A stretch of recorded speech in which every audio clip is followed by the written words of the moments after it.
Nothing rests, everything moves, everything vibrates. At its heart, this principle invites us to see existence not as something fixed and lifeless, but as a great movement. Everything changes, transforms, rises and falls. The seasons move from spring to winter. The ocean rises and recedes. The body grows, ages, and renews itself. Thoughts appear and disappear. Emotions come like waves and eventually return to stillness. The wave. A simple way to understand vibration is to imagine the ocean. A wave rises from the water. For a moment, it appears to be something separate.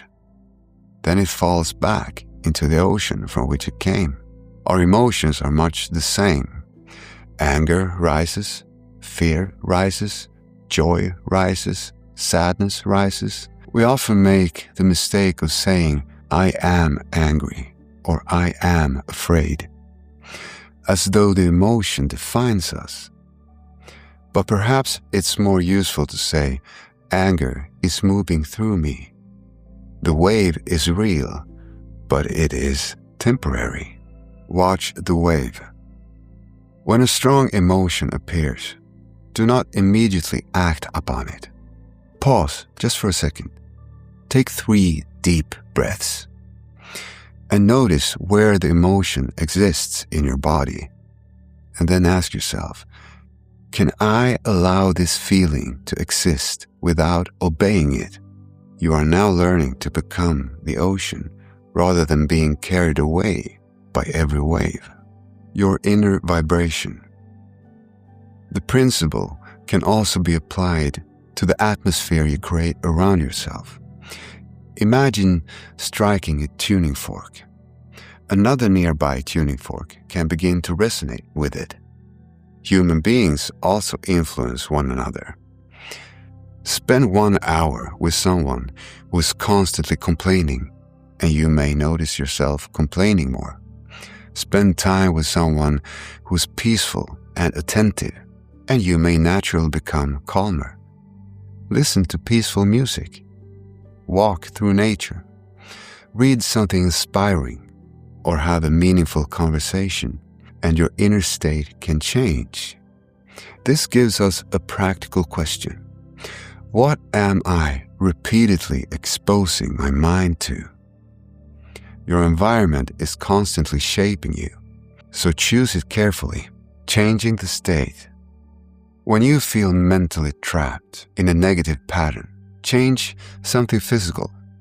Stand up for a moment, take a walk, stretch, open a window, put your phone away, take several slow breaths. Look at the sky. You are not running away from your problem. You are simply changing the state from which you approach it. Sometimes the mind needs movement before it can find clarity. The deeper lesson. The Hermetic principle of vibration does not mean that we should constantly try to feel positive. You know, life contains grief, anger, uncertainty, and pain. These experiences are part of being human. The wisdom is learning that no emotional state is the entirety of who you are. Just like the seasons, your inner state change. And just like the river, your life continues moving. Like the wave, you may rise and you may fall, without being lost. So when life becomes difficult, remember, this too is moving. And, very importantly, when life becomes beautiful, remember that as well. Do not cling desperately to the pleasant. Do not believe that unpleasant will last forever. Observe, breathe, move, choose. The ancient wisdom of vibration ultimately reminds us that life is not a frozen picture. It is a river. It's flowing. And while you cannot stop the river, you can simply learn to move through it with a greater awareness. Everything moves, everything changes, And within that movement lies the possibility of conscious transformation.